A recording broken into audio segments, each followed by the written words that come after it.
fucking kidding me? Are you serious? 17. All Oh right. man. I'm I done. mean, it's a This we've is the always third, has you to. know, is Yeah, it's third full time's the count charm, here. right? Yeah, third Yeah. time is the charm. Oh, man, they missed my puns too. Just your reactions to them. Yeah, thank Yep. God. Thank so, so we have an obtuse topic. He was being acute. I was being acute, It's, and Hi, everybody. Thank you for joining us on Table 13 today. I'm Roma Downey, and with me I have Chris Angel and Buffy the Vampire Slayer, and we're going to be discussing angels. I This am should be definitely Angel Buffy. of Buffy the Vampire. Also Angel. The guy who's on Bones. Yeah, I so can't I'll let remember his Kyron take real over name. now that he's no longer. So you know, angels, 5e, trying to recite. D&D, the Forgotten Realms. It's going They well. are well. They go. It's just These going. are all just, concepts. Yep. This Sorry. is they're things that are common in mythology across many different religions, and they do show up in D&D. They are described as like perfect beings of lawful good power, which kind of means that they don't really give care about you as a little mortal, and they're just gonna do what their god commands. And sometimes that does mean burning down your village because one of the villagers was infected with a demon plague. And as long as your soul's okay, they don't care really about your physical body. If you're good, the cosmology will sort it out. Yeah. Like it'll send you to the proper plane. You'll go through that whole process, and you'll be right back into a more wherever you're supposed to go, and move on to bigger and better things. Right. Which is much more important than your silly mortal life right now. Yeah, exactly. So they are beings of immense power. However, in the monster manual, let me flip to the page. I had it here. It begins on page 15. We talk about angels. They're split up into 3 types in the monster manual: divas, planetars, and solars. Divas are a challenge rating 10. Planetars are a challenge rating 16, and solars are a challenge rating 21. So actually pretty high challenge rating. However, Way up there. this is that we picked angels specifically because they're kind of an interesting kind of facet, not necessarily within the lore, but kind of how to use certain types of mythological creatures, including angels, and including things like like greater devils or even like Primus or some of the gods, in terms of, while they have stat blocks, there really ought not be a purpose for you to use the stat blocks for beings of such immense power. They are outside of the realm of a normal party of level 10 adventurers. If you are, and again, we do say, we will preface this, every game can be a fun game. So if you're just going through and the monster manual alphabetically, and you're fighting the monsters that are in the book in alphabetical order, and you come to angels and your party mops the floor with a diva, but then have troubles with planetars and stuff, that's fine. But if you got an evil party or something, right, like that's a something concept like that. you're trying to run through heaven or something, like that can work too. Sorry, exactly. But yeah, regardless, they are less like obstacles for the players to overpower and defeat in combat, and more of like characters within the mythology of either the Forgotten Realms or your own mythology that you want to put these guys into. And within the Forgotten Realms, they are like designed and intended to be somewhat or incredibly aloof, incredibly lawful, in meaning they're not going to do things like of their own volition. They're not going to be jealous. They're not going to be envious or deceitful. They're going to be as lawful and as good as possible, and it is limited by the DM, of course. If you do have a DM that we did make some jokes, like like a angel from Buffy who's not an angel at all, or what's his name, from Castiel from Supernatural, where they definitely operate with their own self-interest in mind, with their own, you know, Like will goals, type will. thing. Yeah, like Whereas in the individual Forgotten desires. Realms, they're really more of like functions of their god's will in terms of like one of the lore videos I saw, like angels are described as like the mouthpiece, so that the mortal that hears the god's voice doesn't just explode from the energy, and so they're Right. less of like an elf that has like a life that they can choose to be good or evil or like go down certain paths. Angels are created with the sole purpose of being tools of their god. So with that in mind, we start with angels, but we are going to kind of spread out into the larger cosmology of the Forgotten Realms that deal with the angels like kind of web of being, and talk about kind of like where angels come from, some of the gods that angels are associated with, especially like the divas, the planetars, and the solars, and also talk a little bit about how 5e and maybe D&D as a whole has, with like angels, borrowed things from Christian mythology or from Western mythology as a whole in a way that's much more heavy-handed than other like thefts of Yeah. culture. Because like we talked about, bugbears technically are like boogeymen from the like Middle Ages. That's what they were referred to, and so they're in the cultural lexicon, but not in the way angels are. If you say angel, there is just so many different types Right. and representations of an angel throughout culture and throughout history, that the Forgotten Realms angels are much more like the classical Christian It's like idea of an the angel. post-Renaissance Yeah. depiction of like a biblical Judeo-Christian kind of like, yeah, something you'd see on a painting from, Yeah. a Renaissance master. Winged humanoid, bird-like feathers, and Perfect like, features. yeah, exactly, just stunningly beautiful in all ways or whatever. And and so that's like it's been pigeonholed in a big way because D&D came from like basically a trope engine, or Mm-hmm. essentially it was a place to live out that kind of stuff. And I think there's been a lot of like expansion of the like celestials as a whole, the like all of the beings that are attached to the like good aligned outer realms, to fill a lot of similar roles that angels kind of serve. But 5e and sort of D&D collectively, but 5e especially, they are sort of shoved into this weird box where they're almost, yeah, like you were saying, basically they're like a function of Yeah. even like the gods themselves. It's like they're like of the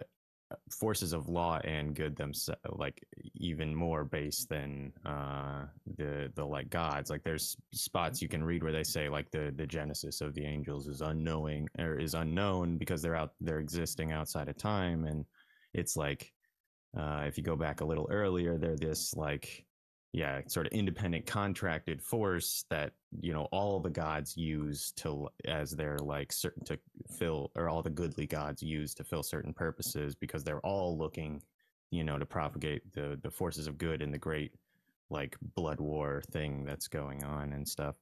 But there are ways to make things that would be called, that you could call angels, and things like that are much more flexible than these like sort Yeah. of embodied, purpose personified sort of like no infallible entities, which is sort of the concept that's presented. So, just So to go through really quick the types of angels that are in the book, because the book does give a little bit of a description, but I can go over a little bit more. So, divas are sort of the base warrior caste of angels in the 5e system. They're the, like, I would describe them as the white blood cells of the celestial realms. If like a demon appeared in the celestial realms, or the blood war spilled over into that realm, they're the frontline soldiers. They're the ones that are going to be like attacking the forces, while the planetars and solars are kind of more generals or lieutenants of that war. The challenge rating of 10 is, I think, put there with the idea that if you're gonna make a stat block for a creature, you ought to let your players be able to defeat it. And so this is it, whereas in like 3.5 there were some stat blocks that were like, there is no way even a group of level 20s is gonna be able to touch this thing. Well, I see Mr. E up there. Yeah, I Yeah, mean, what's it up? just, you had to have that perfect knowledge. That was what it Right. came down to, or the whatever MacGuffin that Right. is the secret dagger that you can use to kill a god, kind of thing, or Right, whatever right. powers him down to his attainable form, or banishes his avatar, or whatever hand wave you decide to use. Something But like usually, that. you're right. In traditional, conventional mechanical combat, there are these entities that you're not supposed to be able to beat, which 5e does not have. Really, there aren't there's no really conception of like stuff No, that's too strong you for the can find party. you can find a block for Tiamat, like Yeah. Right, and it's not like the same.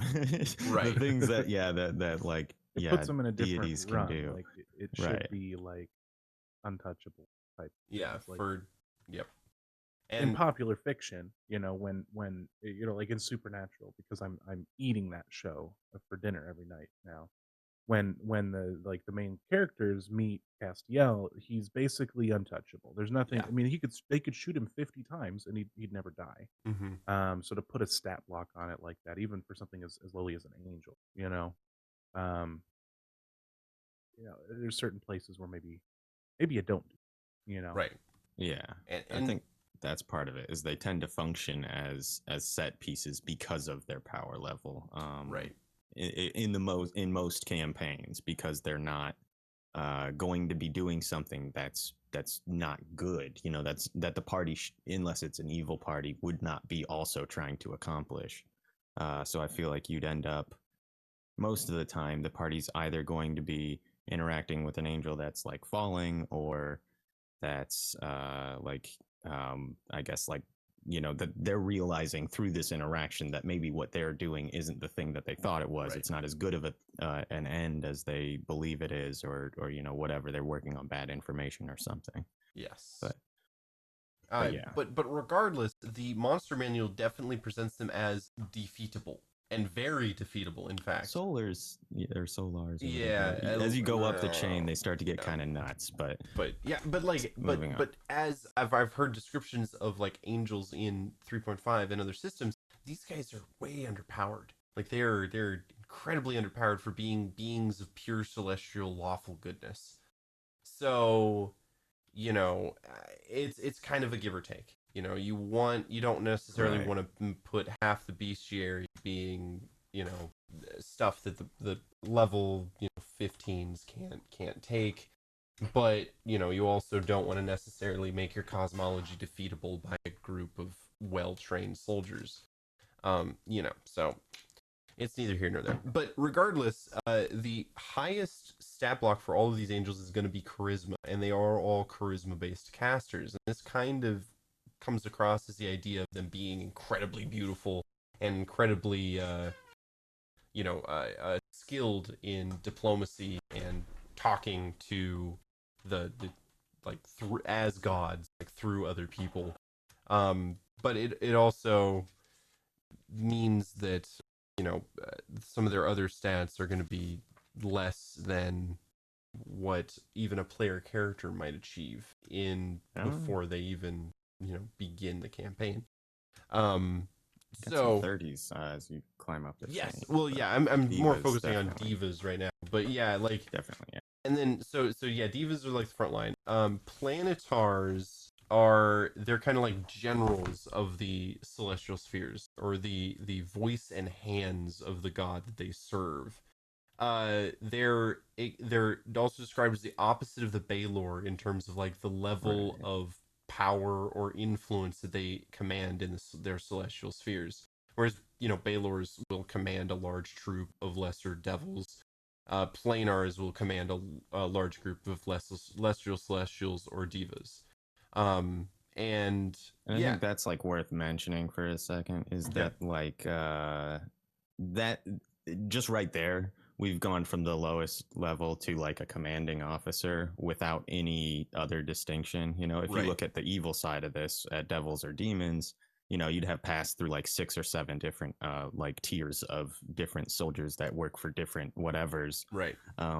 So and I think that's another, it's one of these symptoms of the fact that it's the people on the good side. So you know, the specifics aren't really as important generally, and they They're tend not to gonna just be be set used as pieces much as anyway. enemy. Exactly. Right. Yeah. Yes, exactly. And again, if you're gonna put an angel in your campaign, it's usually going to function less as a monster and more as a set piece or a plot hook, or something is changing because you've put an angel in the story. If you're, you know, again, no, all tables are okay, but in my experience, you just like are throwing angels at people because they're, you know, CR10s and your party is level 11s and can take CR10s, then you're missing out on a lot of story and conflict and you know, just you know, building tension than you would be if you just, you know, That's held not to off. say the stat block isn't available to be used and then reskin. Right. Like, I mean, you know, just and that was actually another thing I was going to say is with that, you know, variety that you see in the evil side of things, um, switching some words around and some damage types around and resistances or what have you, really quickly you can turn something that's, you know, a devil or you know whatever into a celestial version of that, and that can be another, you know, variety of agent of some divine entity. Because that's the other thing. Yeah, is the celestial monster manual is pretty limited, so people who are trying to summon, you're not uh, you're not left with a ton of options usually. Right.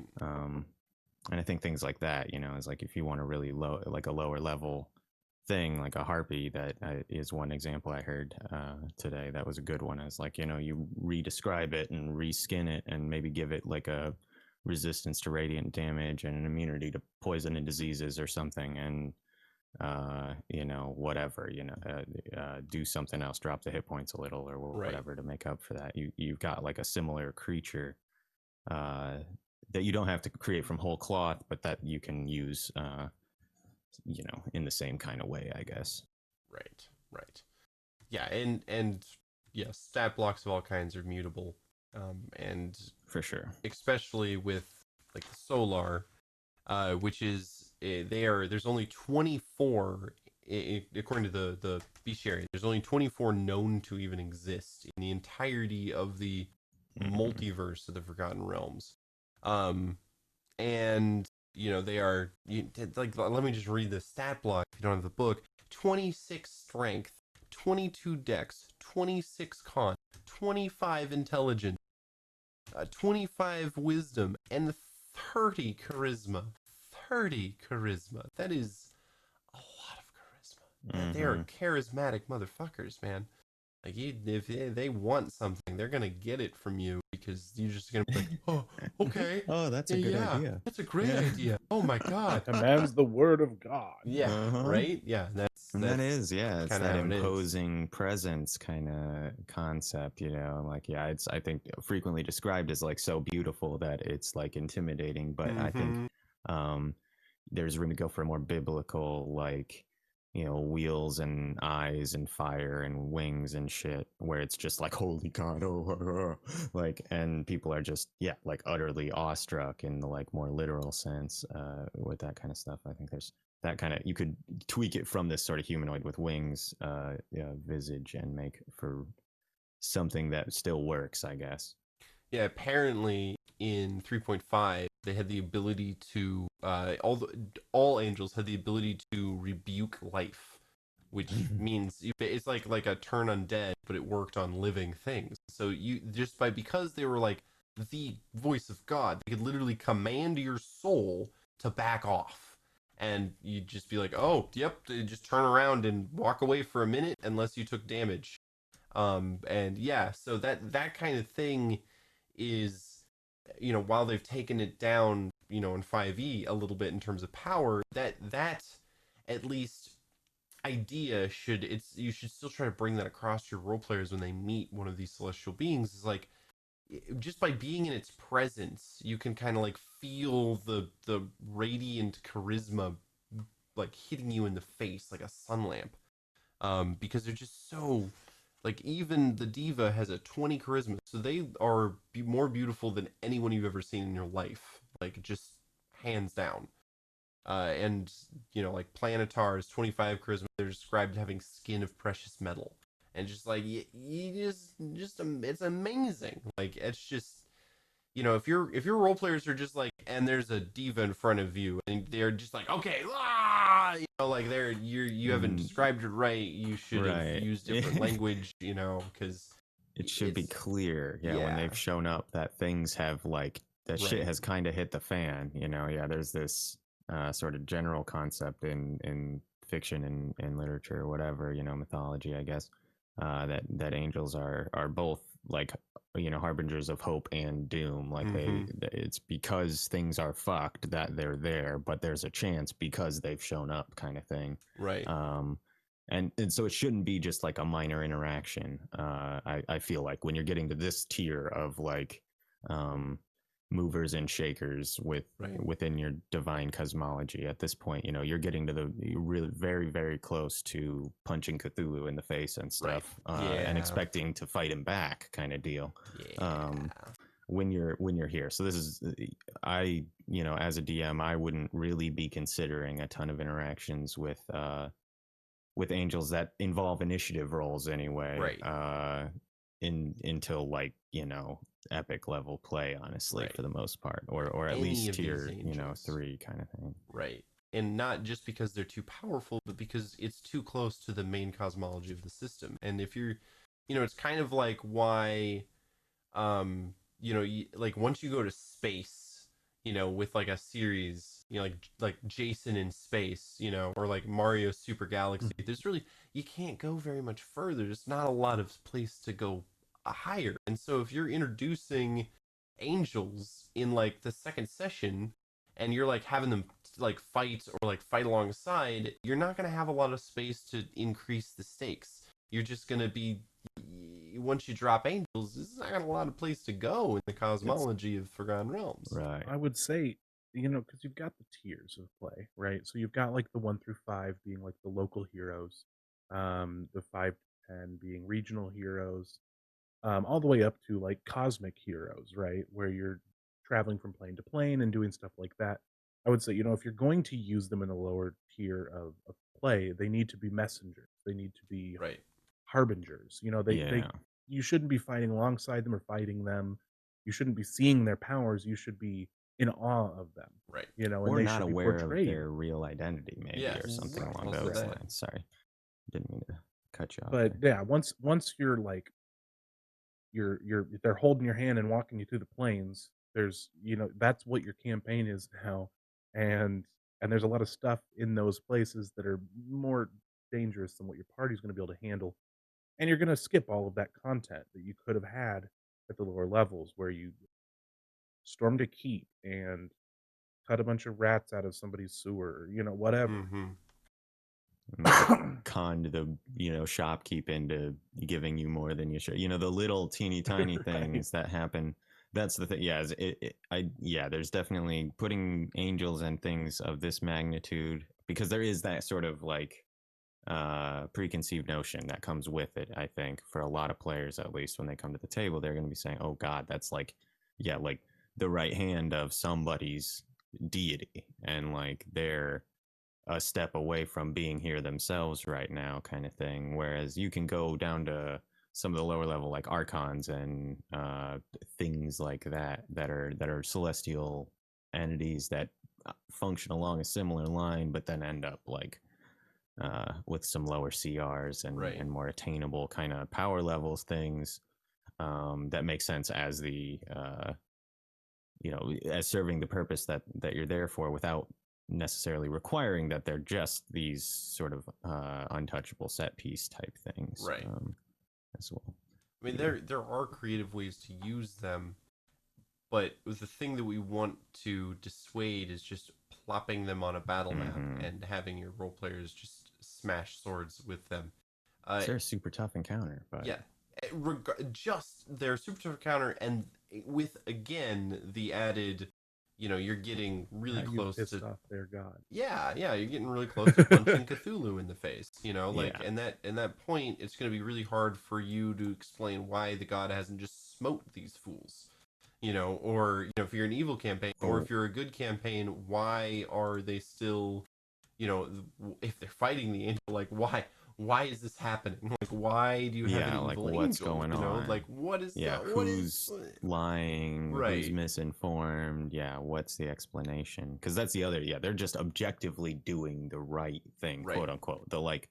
They're fulfilling the good end, but not even to the extent of like they won't end the blood war because that's like good for the continuation of right, the universe kind of thing. Like it's in the Forgotten Realms thing, and that's like I think that sort of almost uh like yeah sub-sentient idea almost of angels where they're not necessarily automatons in everybody's mindset, but I do think that there's that sort of element that comes across in bits of the lore depending on which like edition especially you're reading in, but that there's sort of these just sort of I don't know, almost amoral in the like completion of their specific tasks. Obviously their yeah, tasks are always like toward good, but they're not concerned about I guess like a lot of uh fallout, or like we've right. talked about before, if it takes a village to get the one guy that they really need gone, then those It's people, if fine. they're truly good, it'll be sorted out Yep. kind of thing. So Yep. So it's a yeah, they're worthwhile incredibly sacrifice. powerful and still incredibly dangerous, even though they're good. It's they're operating on a level of good that's beyond helping old ladies across the street. They will Right. glass the old lady if it means that the continuation of the universe gets to go on, or that the soul of the old lady will get to move on to a better place or be counted among the legions of the good. They don't really care much for the mortal form in that, like, But oh, all my stuff is what's here. considered good to them, right? I mean, aren't Right, they kind of dependent on what god they serve? And I think that in depends on your conception a little bit. right, There is like sort of like I was saying, especially I think it's fourth edition cosmology. They sort of changed. They did like a whole bunch of weird stuff with lore in fourth edition, and then just sort of rewound all of it. But like, I think one of the things they did there was that it's the fourth edition. They were these like they weren't they were independent of the gods, but they were like a function of the state of the universe. They just existed, and they've always been there. Like people don't know exactly what their genesis is, and they exist to be this kind of like organized force for goodly deities kind of thing.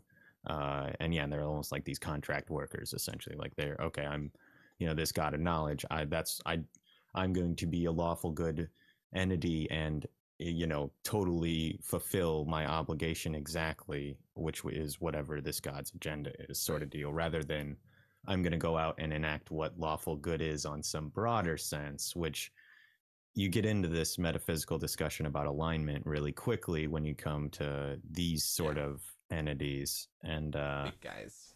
and it's complicated. Yes. Right. People who have much more schooling than DMs have been talking about this for a really long Yeah, time. yeah, like what is good is still discussed in philosophy circles, and so you're not going to answer it at your table. Nor is, like the argument over, well, if the angel murdered this child for the greater good, then it must have been good, you know. And honestly, we're really not necessarily here at Table 13 to have a metaphysical discussion about what is the good. So, yeah, That's table 14. table 14, right? Yeah, it's one table over. Down the hall. Yeah, Yeah, it's just mustaches and thick glasses there. But yeah, so I have a monocle. yeah, yeah, I Sorry. have hair in that table. What? Why am I at this table then? This Jesus sounds Christ. like a way classier Great joint. table. I don't know. Right. You Wow. guys should all probably check that out. I want if it goes from that to this at table 13 though, I want to know what you look like at 112 table is. 12. Yeah. God. So there, Not going there. there is the option of a fallen angel as well, which is an entity that retains the Yeah. power of the angels, but has lost their connection to their deity through either doing evil by being tricked, or some corruption of some kind. Yeah, like Lucifer kind of situation Right, where right. you've like, yeah, And or whatever it is, Chris Angel. Azrael. yeah, Yes, as Chris Angel also. Eric, what's Angel your in theory on Exile. Chris Angel? yeah. Okay, I'll just rattle this off here for you folks. So that's, yeah, this is the other thing, is that these fallen angels, they're not necessarily all, Azrael, who became an archduke in the Nine Hells because she didn't agree with the ruling on Asmodeus and stuff along those lines. So some of them just go hang out and be like hermits or something, and like hope that one day they'll do enough, or be good enough to regain their status as angels, or don't, and just kind of fuck off because they're super powerful entities that really don't care anyway. So my theory is that Chris Angel is actually an exiled angel, who fell because he wanted people to worship him, and is going around performing street magic with his I love it. amazing celestial powers. I love it so much. It's just like a fallen angel trick people. But Right, instead it's of so like, good. now your son is It's mine. like- It's more like, your like, pocket I'm change. floating above Yeah. the Luxor, like whoa, Here's and like a he's hat, just put hanging some out, money like, into it. yeah, like it Mind doesn't. freak. Yeah, like blowing people. I'm like, how the fuck did he do that? It's like, actually, I just like made it stop existing for yeah. a second and then popped it up I'm over actually here. It a was celestial. just no sleight of hand at all. It's really Like- easy. There's not Yeah. not much skill involved in changing reality. You'd Pulling think- rabbits out of hats, really? Okay. I really got thought it. the last name Angel was a bit on the nose, but Yeah, but clearly nobody's caught on, so half the people call me Chris Angel anyway. But yeah, so sorry. fallen angels are also an option that you can use. But again, because these things are so freaking powerful, you shouldn't have the mayor of the town. Yes, I have a fallen angel that I've captured, and then sick them, because that's just not. Nah, these guys are the ones There's on one top. hanging out in our sewers. Yeah, we need you to go take care of Azrael. He's eating all the larder in her Being a storeroom. total dick Just down awful. there. Yeah. Sort that out for us. Which, So- by the way, Azrael's Ariel, well done, D&D. Right. It's very, very good work. They just Mhm. like shifted a letter around. One It's over just- again, yes. Sorry. And so this is something interesting. It's like, whereas when we talked about bugbears, we did talk about how they are originated from Old English, basically like nightmare stories or tales of caution that people would tell to their children. Why you don't go out into the woods at night, because the bugbear will get you. And basically the boogeyman. And so that is like an idea they took from Western mythology and adopted into D&D. But angels are so much more prevalent in our society and in terms of our religion, or the religion of the Western world, which is Christianity. There is, in the Catholic line of things, there is something called angelology. You look it up on Wikipedia. It's literally the study of angels. And you can take classes in seminary school dedicated to learning about the ranks of the angels that exist in heaven.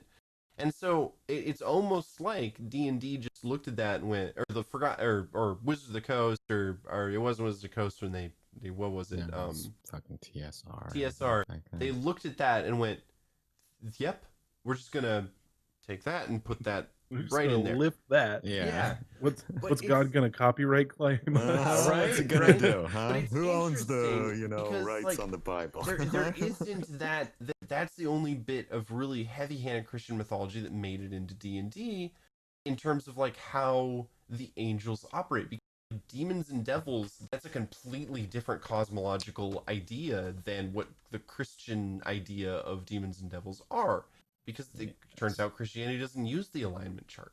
There's black Yes, and white. but There's there good was and this evil. thing Yeah. with the satanic panic that happened. Yeah. That D&D was like, oh wait, let's we've go got ahead and not angels call in them here, demons and too. devils anymore. They're like Tenari and Yep. fucking whatever. I can't remember they But call it's the cool because we Right. got angels. We got Yeah, and angels, like, got but angels. like you can We do guys- those. Nobody's gonna complain that there's like direct rip from the Bible Right, in yeah. their D&D game, or the Bible thumping groups that were complaining aren't gonna be upset about that. They're gonna be upset about the dude whose name is Beelzebub basically. Right. That like, you know, It like has they're a like, stat block. Yeah, right. nah, like let's not do that. And it's like, well, whatever, you know. It's Satanic Panic, obviously really silly, but they did absolutely, I think, like make an effort to move the evil side of things away from that traditional, just like, you know, black and white. Well, it's still pretty straightforward down there, but it's a little more complicated. It's not exactly Dante's Inferno,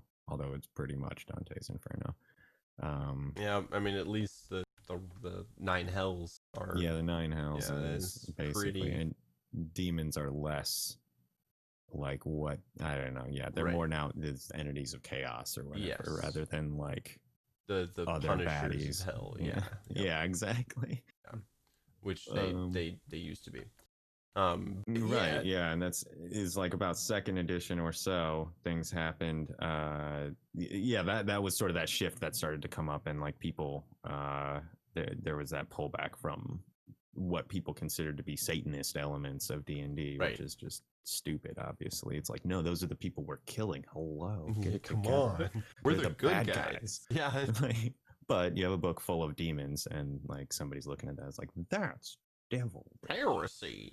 Right. Mm-hmm. And so you don't get that with like elves. You don't get that with halflings. Like if you have a book of halflings, people are just gonna be like, "You're a weirdo. You're not gonna be. They're not gonna be screaming at you that you're satanic." So A book of halflings. just I need to make a book of halflings now. get a book of little people. You're a weird dude. Um, Whatever. but Hey, man. so Everybody's got yeah. their thing. But we angels, and I think that kind of goes into why they're so simplistic, because they really only exist to counteract the evil forces that the creators of D&D had all the ideas for. You know, Right. there's a really, to go on a slight tangent. So there's an Alan Watts lecture where he talks about how like the good is always exists in like in difference to what we actually want or what actually is fun. And he says, look at the old Renaissance painters and look at their depictions of heaven and hell. You know, in heaven, everyone is sitting in like rows and they're all singing the same thing and they're all looking in the same direction and their faces are all the same color. And then look at the pictures of hell, and they had so much more fun. They just let themselves go. Like they just any torture they could come up with, they were like, yes, and then this, Woo! and then this, and then this. In heaven, it's all it's all just orderly stuff. There's Boring. no real creativity to go along with it. And that's kind of the idea of like especially lawful good, in that it's like it's like, you know, it's so defined and we can understand that that's so much that it's boring to like, you know, oh, this angel is just another version of something that can't possibly do evil, and then once it does, it's immediately a fallen angel. So Right. you can dress them up in different ways, but you're not going to be able to provide them with the motivations that like an elf would have, that your party can understand and like actually like persuade or like talk with in a way that's not Yeah. just like an adult punishing children. So the reason that angels are so much more boring to talk about is that the good is boring to us as humans. We want the dirty. We want to fight the demons. We don't want to stand and just worship something forever.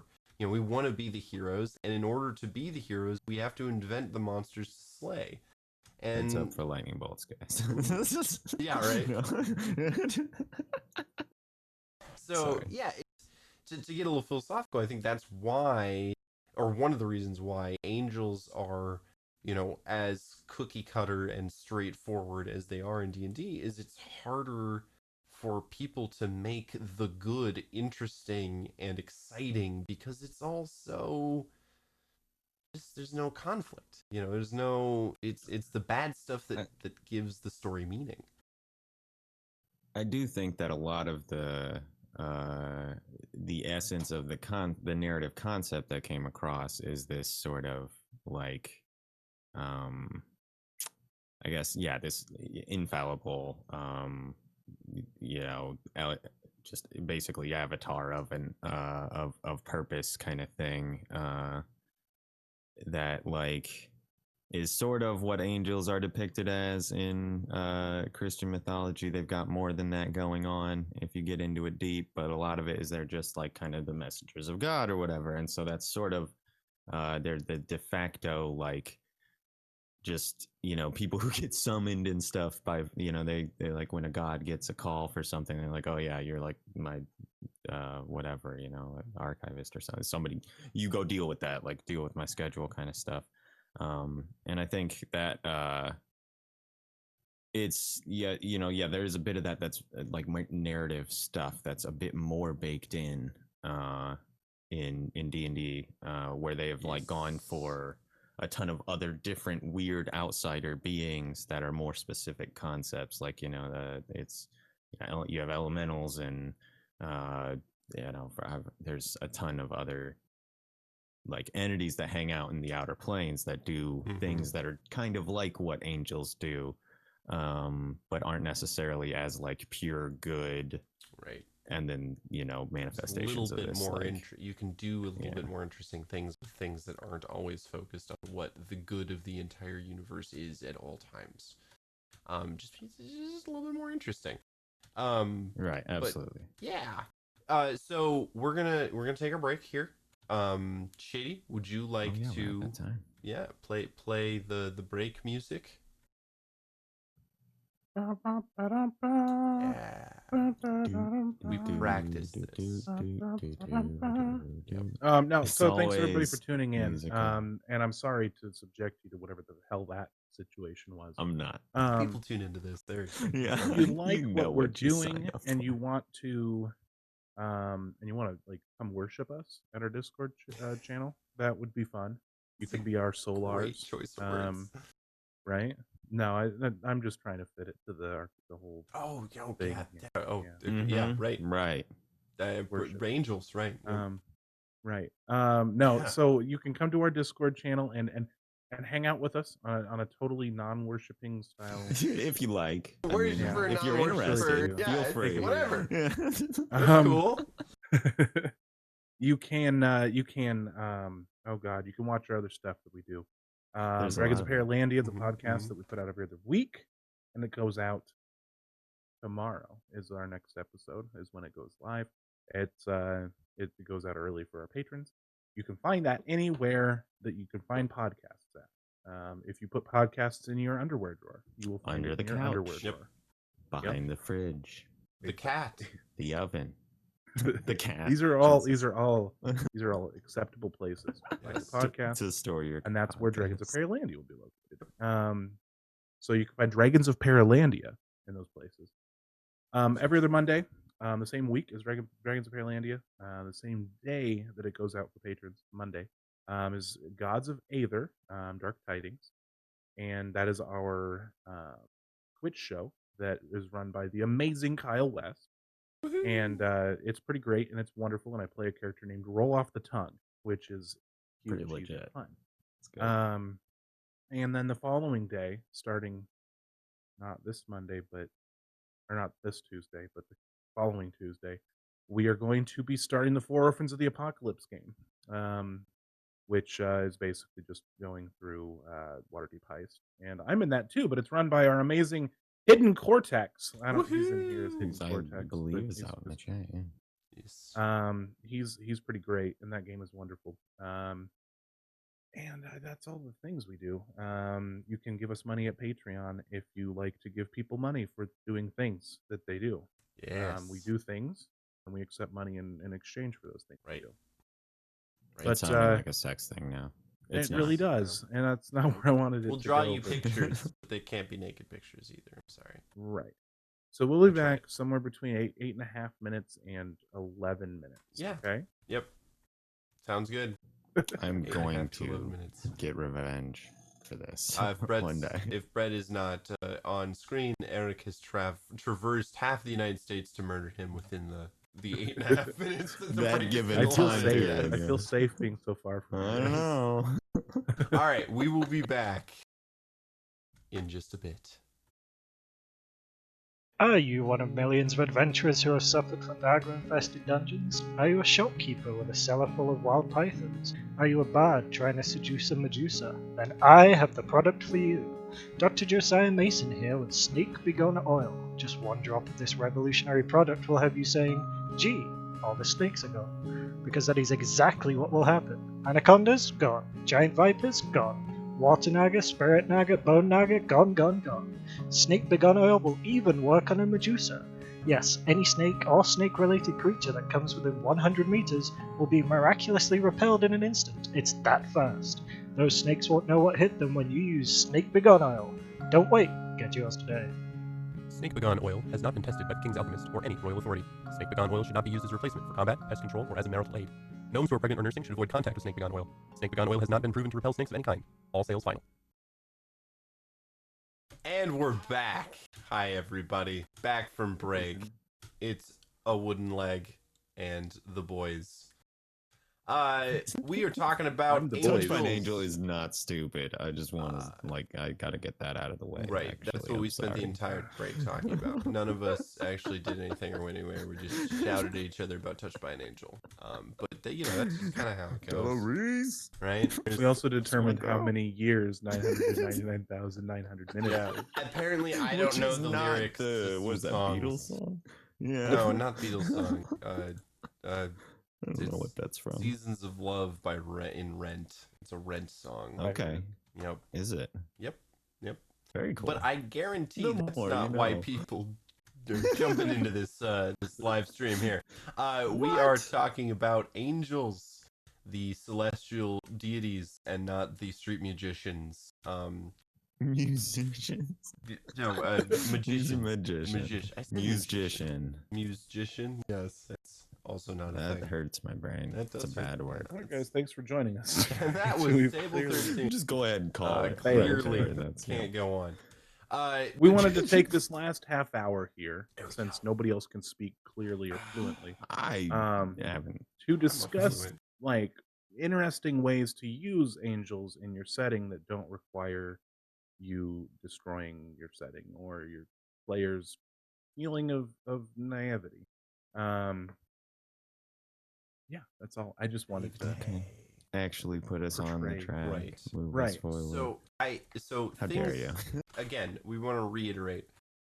These guys should be major set pieces within the movements of your story. They should not be introduced or interacted with lightly, even if the role players don't know that the individual is an angel. Like you shouldn't just be like, oh yeah, by the way, that the kid that you interacted with this one time 3 sessions ago, that was an angel. Well, you Unless it comes back. Unless they keep running into yes. that kid. Unless, like, whatever. But Right. you should be careful with that kind of stuff. Yeah, you Right. could totally get found out or realize that you've retroactively, like, Messed somebody should have something caught up. it already. You know what I Yeah. mean? Or something like you never know with that yeah. stuff people have. So you should take them seriously within your story.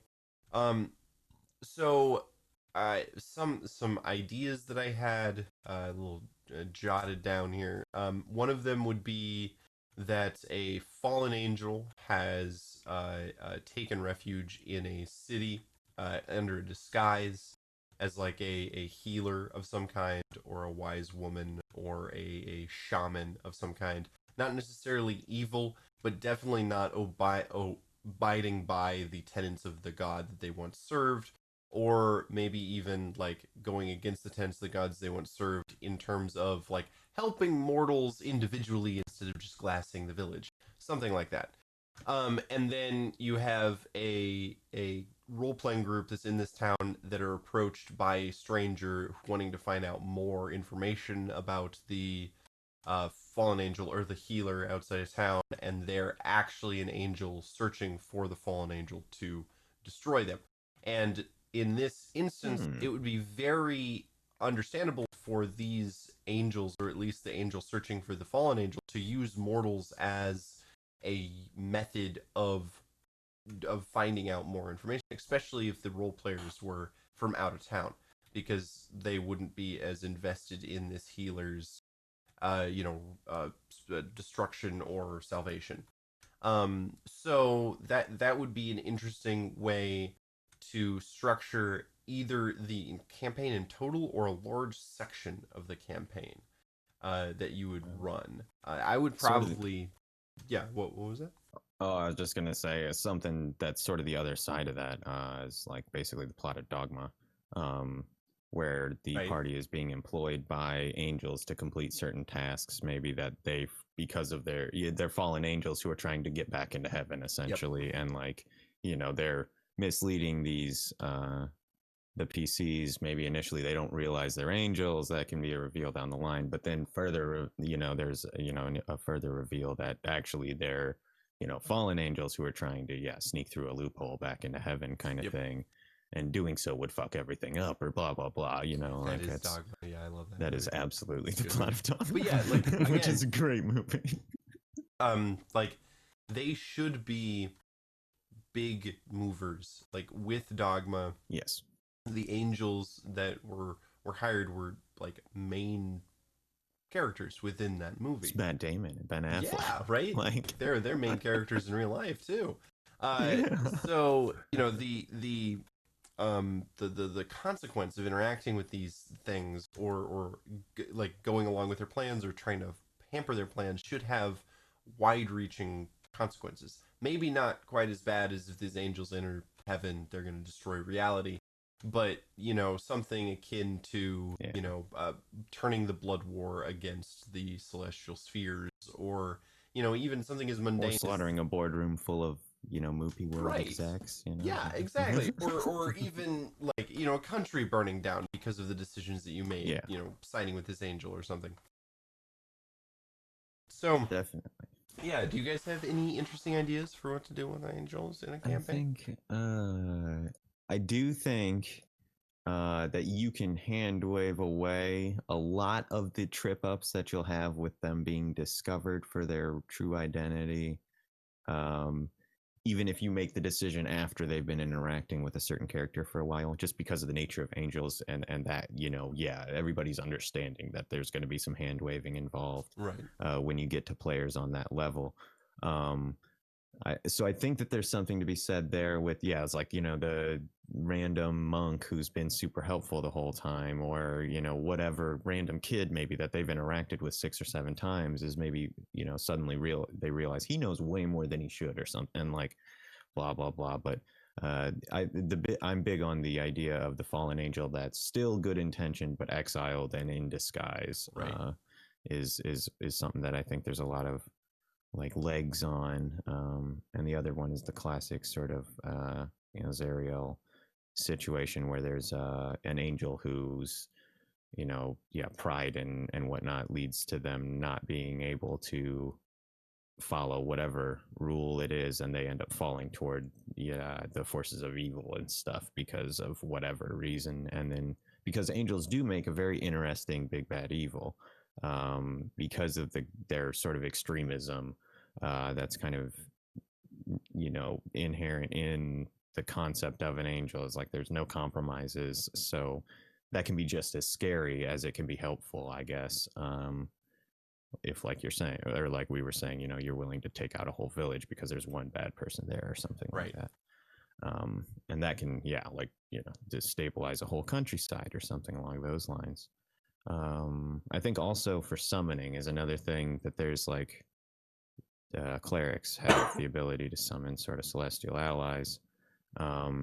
If you aren't using those stat blocks from the presented angels there, but then just slap like some radiant damage on a harpy or whatever, like I was saying before, I think that's another way that you can work these entities in without like with them being lower level things, and just insert a few more ranks of diva below diva or something like that, and Right. it won't hurt anything really. And then they can just be sort of a conduit to a higher power that your cleric or whatever religiously inclined character you have can interact with their deity on a more day-to-day basis, without it being like, again, for the third time this week you've had a direct conversation with your god or something like Right, that, yeah. I guess. That's what I was going to say was, sort of for the cleric storyline, using them Sure. as set pieces for sort of their stepping stones on their way through sort of becoming more in tune with their god, or using them as mentors for your cleric. Um, I think it would be kind of neat to have to, not necessarily as an evil campaign, but you had mentioned, their sort of extremism getting in the way, Mm-hmm. and the no compromises type scenario, where they become adversaries to the party, but not in a direct sense. Where it's something where they come in and they fuck things up because Right. because they want things done a certain way, and that you start to kind of walk into dangerous zone when you're doing that, because your players are going to get frustrated with that angel or whatever, and and might do something to really piss them off or piss off Right.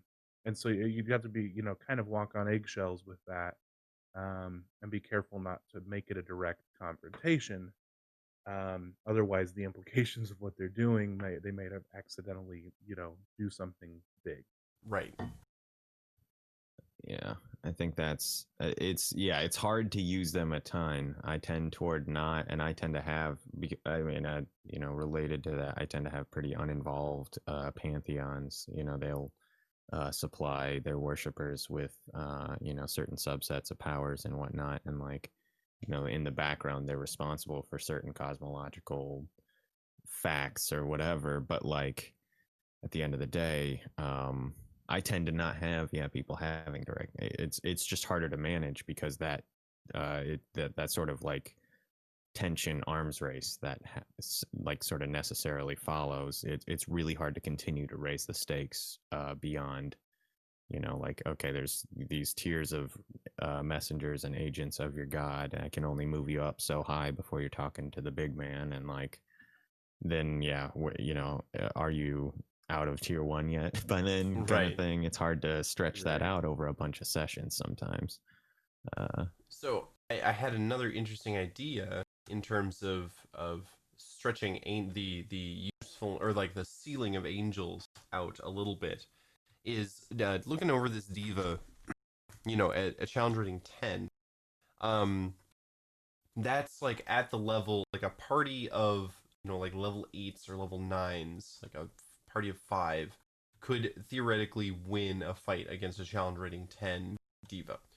So if you just played around with the rather than being the foot soldiers of the celestial sphere, you could make the diva the idea would be like a guardian angel of a parish. And so they're like the spirit that watches over this abbey or this cathedral. And if you do anything to desecrate it, or to try to damage it, or do anything to harm it in any way, they will attack you. It's like a dryad or Right, something like that, almost more of a like a druidic sort of right, regional yeah, but it's a spirit kind of thing, celestial except rather for than, it's yeah, right yeah. on the divine bent. I think that's a cool So they'd way be of like looking at guardian it. angels. That was the idea. It's like they're the yeah, embodiment of celestial stewardship over a region in the material plane. Because then you could have, It's like because then they would still be lawful good in terms of they would be dedicated to the order of the place that they are supposed to be guarding, rather than the lawful order of the greater universe. And so then they would be unmoving, and then no, our village is dead, and we have to bury the bodies, and so we're gonna have to dig up this statue. And it's like, no, you can't. yeah, It's just, I won't let right. you. Or Or you're And gonna have to and defeat and me to do and so. they don't have to really be changed much in order to do that. You would think, as a No. deity, you would put one of your foot soldiers, who's still vastly more powerful than an immortal that inhabits that area, in charge of making sure that your places of worship remain safe, or holy. So I think that they could still use that creature as both, or as that angel as both a foot soldier and as guarding these minor Mm-hmm. places of worship. Yeah, I think it is an interesting parallel to sort of that the Catholic Church setup of a religion that's sort of dynamic, where Right. it's structured Almost like a you military know, organization. yeah, everybody's got sort of a superior that they Rank. answer to, Yep. you know, yeah, and there's that idea that there's sort of like a local kind of patron saint concept, or something along those lines of of a specific church that like maybe handles the prayers for everybody who follows this god in that region, or you know, like is the one who conveys those on to the, you know, the next dude up the chain or whatever, you know, next a gendered Right. being. Yeah. But like, and yeah, so that's I think that's a really cool idea too, is it still works in that and they're still serving that lawful good, like I Yep. have a function and a purpose, and the idea of like, yeah, it's like, oh, these holy sites here, Mm-hmm. like, nah, you're trying to bulldoze that shit. I'm not gonna, like, Right. I you're don't care gone, bud. Like, why. You know, it's I'll just call in a yeah. airstrike or whatever. Yeah. I know. Exactly. Like like Pillar of fire, just come down, just waste your ass. vaporize your Yeah. workers. I'm sorry, they were It's like, desecrating a holy hey, site. boss. Yeah, no, they won't listen. I'm sorry. Yeah. You're gonna have to. And mushroom. So yeah, so there is room for interesting, like again, dynamic ways of using these guys, but you do still have to kind of like build the slot that they fit into around the a concept, rather than kind of fit the concept to fill the slot. If you want to maintain, you know, the idea of angels in the Forgotten Realms characteristics, because again, Outfield. we have you know, there is a lot of different angels in culture, and they have been Right. represented as widely different power levels as well. And even in, like, you know, the Bible or in stories that are taking place in the Forgotten Realms, angels also are still kind of a little bit undefined and kind of can do whatever the author or the DM needs them to do at the time. And Oh, yeah. so they're, and again, they're great tools for that too. As a DM, if you really need a Deus Ex Machina, if you really need to get the freaking party out of that city, you just send a Yeah. diva down as a messenger from the god to be like, don't go down that path, or the MacGuffin is that way. You know, that they'll Right. sit up and listen if, It's you know, literally the voice of God, and you are the DM. So Yes. that's like, you know, it's that thing that sort of connects the dots on a meta sense for a lot of parties. If there's like a, hey guys, like you needed a clue, or if your Right. cleric is casting divination or legend or something like that, you can, if it's plot critical and there's a reasonable explanation for why his, you know, their god would take a specific individual interest, then maybe, yeah, maybe the response to the spell is actually that they just send a Deva down who can directly answer, right, you know, have a conversation with them and explain what's going on, rather than just give them what the spell is written as, or something along the, or if they, you know, whatever the plead to the deity cleric feature thing is. I can't remember what it's like called. getting a boon or something. Yeah, like where you just ask them for a certain, like, yeah, it's kind of like meta Concordance, right? whatever thing. Something like that. Right? Like Yeah. I have no It's recollection. what they've called in That could be Strongholds and correct. Followers, at least, is you gain concordance with your deity, and then you can spend Oh, that that's like the concordance score to that you buy, can spend. Yeah, to buy different levels of that uh, that's things. another interesting way to look at stuff like this. You could Right. try and build some sort of, like, once you've achieved a certain kind of reputation status with the local entity, then you can get certain benefits or boons from them. But I think there is actually, I was meaning to talk about this earlier, I kind of forgot, but there's another narrative thing that's sort of involved in um, the lore of the D&D hierarchy of angels and stuff, is these I think they're called petitioners. But they're like they're like spirits of angels that have died, that or celestials or something that have died but have been reincarnated as mortals, which may or may not know of their kind of angelic descent or, you know, whatever nature, and that, like, that's sort of another MacGuffin that you could involve in your, like, there's a certain person who's important to an angel and needs to be recovered, and you find out that they need to be recovered because the angel needs to kill him so they can be ascended into their angel form again or something like that. And Yeah, like it's like, that's a ooh, thing that the wait. party has to deal with. It's like, Yeah. well, hold on, like We this is a like good dude. Steve. Yeah, Like he's got a yeah. family and shit. I don't think we should kill Yeah, him. he's all right dude. And that's something that's sort of built in with this sort of progression that they have, is like that base level and then going up through the ranks of archons and then eventually ascending back into angel or whatever. There's this kind of everything sort of shifts around in the celestials. Like it's pretty interchangeable. Like archons are made into angels. Angels are usually stay angels, but like it's especially if you get the higher ranks. But things just are in flux because it's so you've gotten so tight to the like cosmology by the time you're dealing with the type of entities that D&D is referring to when they talk about angels. Is just you're like right up there with like Primus and folks who are running the shit and the blood war and like how the universe is going to end and everything. It's like, oh god. Yeah, it's hard to, especially if you're first time DM. Honestly, if you're a first time DM, I would probably just suggest you stay away from beings of like this level of power, unless you're really comfortable with delving into a greater cosmology. Because an angel shows up, and if your player characters don't know a whole lot of like the celestial cosmology, they're gonna ask questions. Like, where did you come from? What is there, like, what does this god say? And if you don't have much prepared or don't have a lot of research done, you're gonna be grasping at straws really quick. And so you're gonna have to answer questions that have like long lasting implications about stuff, maybe off the cuff. If you're interacting with an angel, they're gonna say like, so what's the meaning of life? Like, well, shit, this angel should have a reasonable answer for that. It might not be like, what the meaning of life is, but like they should have a good like off the cuff response. And it's like, oh shit, so it's hard to do them, to represent these like super intelligent, super charismatic, like all knowing, all seeing beings that can just they know your intention. They have true sight, but then they like have like a plus 20 insight or something. I don't remember what it actually is, but it's up there, and that stuff makes it tough as a DM for sure too. Yep.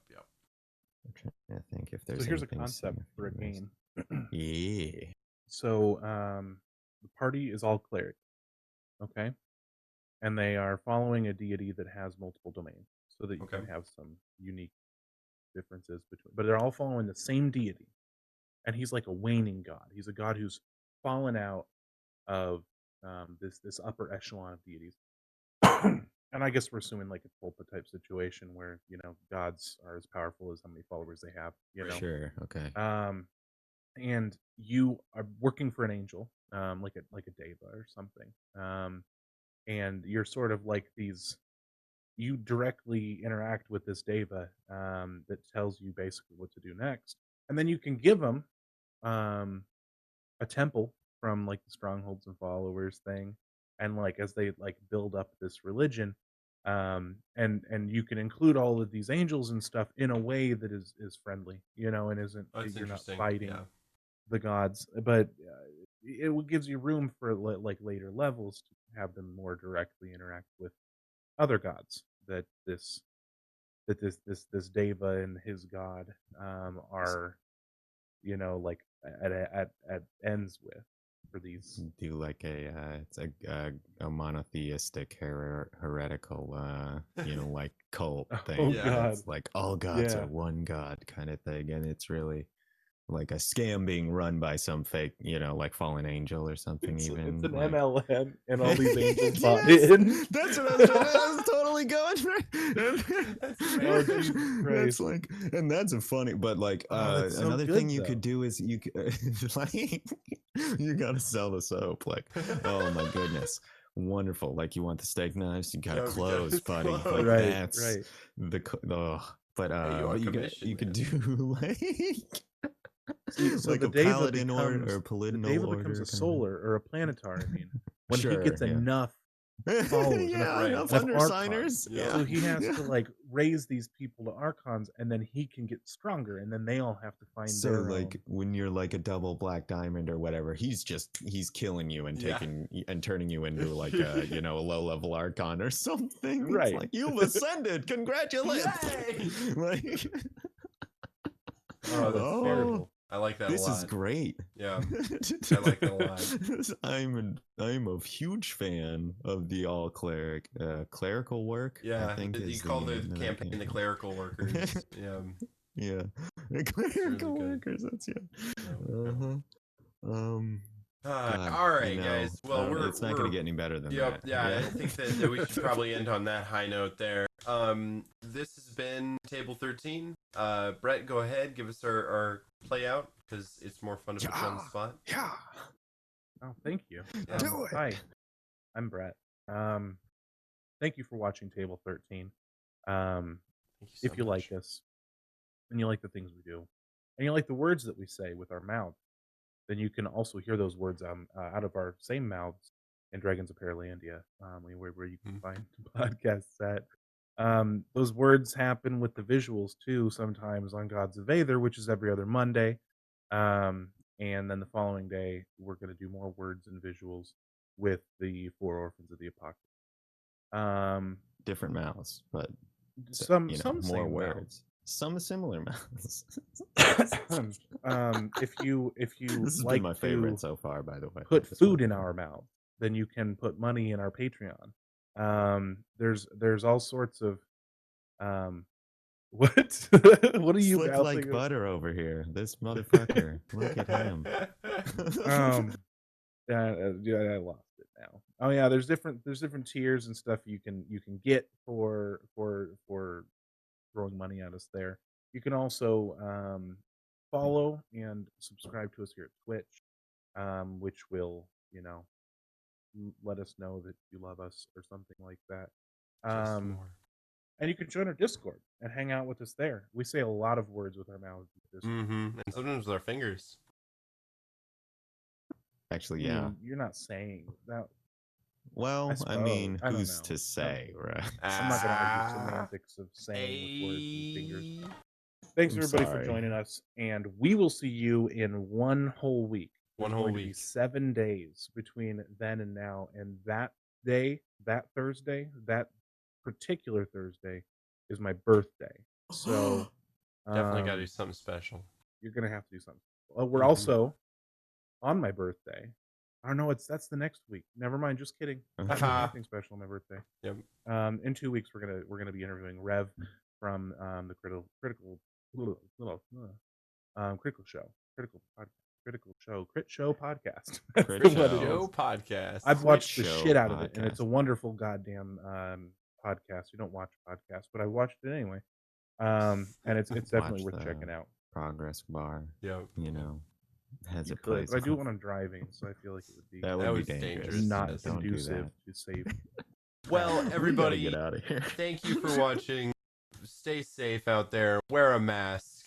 Wear and a goddamn mask. please. Wear two And masks if you have to. just stay safe in this crazy world and keep on role playing. We'll see y'all next week. Goodbye.